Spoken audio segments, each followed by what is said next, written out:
आज कक्षा 10 की अनिवार्य संस्कृत पुस्तिका संस्कृत विनोदनी के चतुर्थ पाठ नवम अधिकारः की विस्तृत चर्चा को लेकर मैं आपके समक्ष प्रस्तुत हूँ। मुझे उम्मीद है यह पाठ इस वीडियो के द्वारा आपको अच्छी तरह से समझ में आएगा।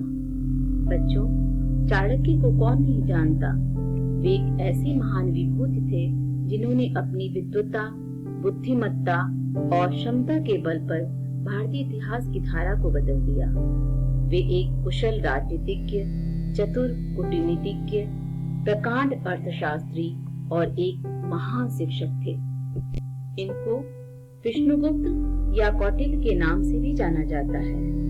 ये प्रसिद्ध भारतीय राजनीतिक ग्रंथ अर्थशास्त्र के निर्माता थे। सम्राट चंद्रगुप्त और उनके मंत्री चाणक्य का भारतीय इतिहास में विशेष उल्लेख है। आचार्य चाणक्य अपनी विद्वता व सूझबूझ से राजनीति के प्रकांड ज्ञाता माने जाते थे। वे बड़े सिद्धांतवादी और अपनी धुन के पक्के थे। इसी कारण ही उन्होंने मगध के नंद वंश को सत्ता से हटाकर चंद्रगुप्त को सत्तासीन किया। आचार्य चाणक्य त्याग की प्रतिमूर्ति थे। प्रस्तुत पाठ नवम अधिकारः आचार्य चाणक्य के जीवन की एक सत्य घटना पर आधारित है, जिसमें भयंकर शीत होने पर भी उन्होंने अपनी कुटिया में रखे हुए उन कंबलों को प्रयोग नहीं किया जो निर्धनों को दान करने के लिए थे। ये घटना उनके न्यायवादी और सिद्धांतवादी व्यक्तित्व को स्पष्ट करती है। आइए पाठ का हिंदी में अनुवाद देखें और अर्थ जानें। सबसे पहले पाठ के नाम का अर्थ देखते हैं। तो पाठ का नाम क्या है? नवम अधिकारः। ना का अर्थ होता है बच्चों नहीं, मम यानी कि मेरा, अधिकारः अधिकार का अर्थ तो अधिकारी है, लेकिन इसको जैसे राइट। तो इस तरह से पाठ के पूरे नाम का अर्थ हुआ नहीं है मेरा अधिकार या नहीं मेरा अधिकार। यदि हम इसको दूसरी तरह से देखें तो मेरा अधिकार नहीं है। अब चलिए पाठ को देखते हैं। चंद्रगुप्त मगध देशस्य नृपः आसीत्। चंद्रगुप्त मगध देश का राजा था। मगध देशस्य यानी मगध देश का, यहाँ पे षष्ठी एक वचन है। नृपः राजा आसीत् था। तस्य मंत्री चाणक्य आसीत्। तस्य का अर्थ होता है उसका, मंत्री चाणक्य आसीत् का अर्थ था। तपोधनः सः राजतंत्रस्य ज्ञाता आसीत्। तपोधनः का अर्थ होता है बच्चों तपस्वी। सः वह, राजतंत्रस्य, राजतंत्रस्य का अर्थ होता है राजनीति का, ज्ञाता यानी जानकार, आसीत् था। स एकस्मिन् उटजे निवसति स्म। वह एकस्मिन् माने एक, उटजे यानी कि कुटिया में, जैसे उटजे है ना तो कुटिया में, यहाँ पे सप्तमी एक वचन है तो उसका अर्थ निकलता है उटजे यानी कि उटज में यानी कि कुटिया में। निवसति रहता था, करता था या रहता था। सह वैराग्य भावनया पूर्ण आसीत्। अर्थात वह वैराग्य की भावना से पूर्ण था, या फिर दूसरे शब्दों में ऐसे कह सकते हैं कि वह आत्म संयमी था। मोह माया उसे ज्यादा आकृष्ट नहीं करती थी। नृपः एक वारं चाणक्याय कंबलानि दत्तवान्। नृपः का अर्थ होता है बच्चों राजा, ऊपर भी मैंने बताया है। एक वारम एक बार, चाणक्याय, चाणक्याय यानी चाणक्य को या के लिए, यहाँ पे एक तरह से चतुर्थी विभक्ति है। कंबलानी कंबल, बहुत सारे बहुवचन है। कंबलम कंबले कंबलानी यानी बहुत सारे कंबल। दत्तवान दिए। तानि कमलानि निर्धनेभ्य दातुं नृपः सूचितवान्। तानि कमलानि यानी उन कमलों को निर्धनेभ्य, निर्धनेभ्य का अर्थ होता है बच्चों गरीबों के लिए, दातुम यानी देने के लिए, गरीबों को देने के लिए। यहाँ निर्धनेभ्य में भी चतुर्थी विभक्ति है, बहुवचन है। यहाँ चतुर्थी बहुवचन, दातुम देने के लिए। नृप राजा ने सूचितवान अनेक तरह से सूचित किया या बताया या निर्देश दिया, निर्देशित किया। चाणक्यस्य उटजम नगरात् बहिः आसीत्। चाणक्यस्य में बच्चों षष्ठी विभक्ति है, यानी चाणक्य की। उटजम यानी कुटिया। नगरात् बहिः, नगरात् में पंचमी विभक्ति है, नगर से। बहिः यानी बाहर, आसीत् थी। आइए इस पूरे पाठ्यांश का हिंदी में अनुवाद एक बार एक साथ देखते हैं। चंद्रगुप्तः मगध देशस्य नृपः आसीत्। चंद्रगुप्त मगध देश का राजा था। तस्य मंत्री चाणक्य आसीत्। उसका मंत्री चाणक्य था। तपोधनः स राजतंत्रस्य ज्ञाता आसीत्। वह तपस्वी राजतंत्र का ज्ञाता था, ज्ञानी था, जानकार था। स एकस्मिन् उटजे निवसति स्म। वह एक कुटिया में रहा करता था या रहता था। स वैराग्य भावनया पूर्ण आसीत्। वह वैराग्य की भावना से परिपूर्ण था, पूर्ण था। नृप एक वारम चाणक्याय कम्बलानि दत्तवान्। राजा ने एक बार चाणक्य को कंबल दिए। तानि कम्बलानि निर्धनेभ्य दातुं नृपः सूचितवान्। उन कंबलों को गरीबों को देने के लिए राजा ने सूचित की। चाणक्यस्य उटजम नगरात् बहिः आसीत्। चाणक्य की कुटिया नगर से बाहर थी। पाठ के अगले अंश का अनुवाद देखें। केचन चोराः कमलानि अपहर्तुं चिन्तितवन्तः।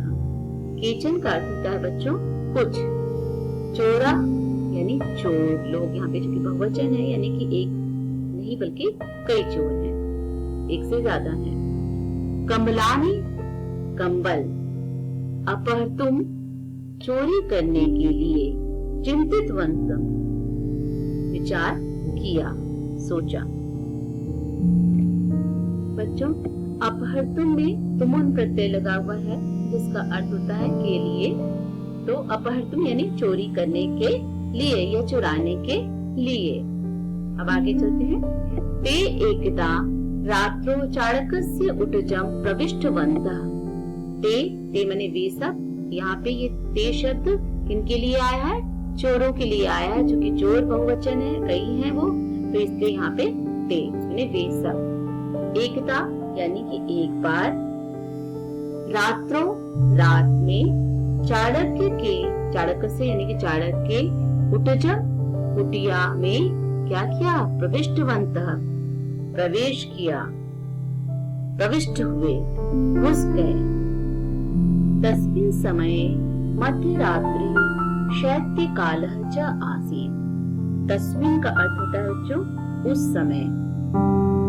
तस्मिन् माने उस समय माने समय में, उस समय मध्यरात्रि आधी रात, शैत्यकाल, शैत्यकाल का अर्थ होता है सर्दी का समय, च और आसीत था, यानी उस समय मध्यरात्रि और यानी आधी रात और जाड़े का समय था। तदा अपि चाणक्य कटे सुप्त आसीत्। तदा का अर्थ होता है तब, अपि माने भी, तब भी चाणक्य कटे, कटे का अर्थ होता है चटाई पर। यहाँ कटे पे सप्तमी विभक्ति है बच्चों, सप्तमी एक वचन। सुप्त सोया हुआ, आसीत था, सोया था, आसीत का अर्थ था। तस्य पार्श्वे बहूनि कंबलानि आसन। तस्य यानी उनके या उसके, पार्श्वे यानी बगल में, बहूनि बहुत से, बहुत सारे, कंबलानी माने कंबल, आसन थे। चौराहा आश्चर्यं प्रकटितवन्तः यत् सः जनः कंबलं विना शयनं करोति। चोर लोग आश्चर्य प्रकट किए, उन्हें आश्चर्य हुआ यत् कि सः जनः वह व्यक्ति कंबल के बिना सोया हुआ है। देखो इस तस्वीर में, इस फोटो में किस तरह से ये चाणक्य जी हैं जो बिना किसी कंबल को ओढ़े हुए और ऐसे इस ठंड में भी एक चटाई पे सो रहे हैं। और उधर देखो उनके पास में ही बहुत सारे कंबल रखे हुए हैं और इधर ये चोर लोग इन्हें देख करके आश्चर्य हो रहा उन्हें कि देखो इतनी जाड़े की रात, इतनी ठंड आधी रात और इस व्यक्ति के पास इतना सारा कंबल है और ये बिना कंबल के सो रहा है। चौरः चौर्यं न अकुर्वन् ते तं जनं पृष्टवन्तः तव पार्श्वे बहूनि कमलानि सन्ति तथापि त्वं किमर्थं भूमौ शयनं करोषि। चौरा यानी चोरों ने, चौर्यम यानी चोरी, न अकुर्वन् नहीं की, ते तम जन्म, ते माने उन्होंने, तम माने उस, जन्म यानी व्यक्ति से, पृष्ठवन्तः पूछा, क्या पूछा, तव पार्श्वे बहूनि कमलानि सन्ति, तव माने तुम्हारे, पार्श्वे माने पास में, समीप में, नजदीक में, बहूनि बहुत सारे कंबल हैं, तथापि तुम किमर्थम भूमौ शयनं करोषि, तथापि माने तब भी तुम, किमर्थम माने क्यों, कि भूमौ यानी भूमि पर, जमीन पर, शयनं करोषि सोए हुए हो, किस लिए सोते हो जमीन पर। चाणक्य उक्तवान् यत् यानि कमलानि मत्पार्श्वे सन्ति तानि नृपेण दत्तानि सन्ति तानि श्वः प्रातः काले निर्धनेभ्यः प्रदास्यामि। चाणक्य उक्तवान्, चाणक्य ने कहा, यत् यानि कमलानि, जो कंबल, मत्पार्श्वे सन्ति मेरे पास में हैं, तानि नृपेण दत्तानि सन्ति वे राजा के द्वारा दिए गए हैं, तानि श्वः प्रातः काले निर्धनेभ्यः प्रदास्यामि, उन्हें कल सुबह गरीबों को दूंगा। तेषां कमलानां उपयोगस्य मम अधिकारः नास्ति, तेषां मतलब उन, कमलानां कंबलों के, उपयोगस्य उपयोग का, मम अधिकारः नास्ति मेरा अधिकार नहीं है, नास्ति दो शब्दों से मिलकर बना है, न धन अस्ति नहीं है। एतेषु कंबलेषु निर्धनानां एव अधिकारः अस्ति, एतेषु माने इन कंबलेषु माने कंबलों पे, इन कंबलों पे, निर्धनानां निर्धनों का, एव ही अधिकार है। इदं श्रुत्वा चौरेषु लज्जा उत्पन्ना, इदं यानी यह, श्रुत्वा सुन करके, श्रुत्वा में कत्वा प्रत्यय लगा है, सुन करके, चौरेषु चोरों में, लज्जा उत्पन्ना लज्जा उत्पन्न हो गई, उन्हें शर्म आ गई। अनेषां द्रव्यस्य उपयोगेन अधर्मः भवति इति, अनेषां दूसरों के, द्रव्यस्य द्रव्य के यानी धन के, उपयोगेन उपयोग से, उपयोग के द्वारा, उपयोगेन में तृतीया विभक्ति है, अधर्म अधर्म, भवति होता है, इति यानी ऐसा या फिर यह। किंतु वयं जीवने प्रतिदिनम् अन्यस्य द्रव्यस्य अपहरणं कुर्मः, अधर्मस्य आचरणं कुर्मः। किंतु वयं माने हम लोग, जीवने माने जीवन में, प्रतिदिनम रोज, अन्यस्य अन्य लोगों का, द्रव्यस्य द्रव्य यानी धन का, अपहरणम चोरी करके, कुर्म माने चोरी, अपहरण माने चोरी, कुर्म माने करके, अधर्मस्य आचरण कुर्म अधर्म का आचरण करते हैं। इति पापस्य संग्रहणं भवति इति चिन्तयित्वा ते चाणक्यं क्षमा प्रार्थितवन्तः, प्रतिज्ञां च कृतवन्तः। अद्य आरभ्य वयं चौर्यकर्म न करिष्यामः। तदनन्तरं ते चौरकर्म त्यक्त्वा सज्जना अभवन्। एतेन का अर्थ होता है इससे। पापस्य पाप का, यहाँ पर पापस्य में षष्ठी विभक्ति है, षष्ठी एक वचन। संग्रहणम एकत्र, इकट्ठा या संचय। भवति होता है, इति ऐसा। चिंतयित्वा सोच करके या सोचकर, यहाँ पर कत्वा प्रत्यय लगा हुआ है, इसका अर्थ होता है कर या करके, तो सोच करके या सोचकर। ते मने वे किसके लिए आया है? चोरों के लिए। चाणक्यम चाणक्य से, क्षमा माफी या क्षमा। प्रार्थितवन्तः प्रार्थना की, मैंने चाणक्य से क्षमा की प्रार्थना की। प्रतिज्ञा च कृतवन्तः और प्रतिज्ञा भी की। प्रतिज्ञा क्या की? अद्य आरभ्य वयं चौर्य कर्म न करिष्यामः, कि आज से, अद्य माने आज, आरभ्य आज से ही, वयम हम सब, वयम माने हम सब, चौर्य कर्म चोरी न करिष्यामः नहीं करेंगे। तदंतरम, तदंतरम का अर्थ होता है इसके पश्चात, इसके पश्चात। ते वे चौर कर्म चोरी का कार्य त्यक्त्वा छोड़ करके, त्याग करके, सज्जना अभवन सज्जन हो गए। आइए इस पाठ्यांश का पुनः एक बार अनुवाद देखें। इदं श्रुत्वा चोरेषु लज्जा उत्पन्ना, यह सुनकर के चोरों में लज्जा उत्पन्न हुई। अन्येषां द्रव्यस्य उपयोगेन अधर्मं भवति इति, अन्य या दूसरों के द्रव्य के या धन के उपयोग से अधर्म होता है, ऐसा।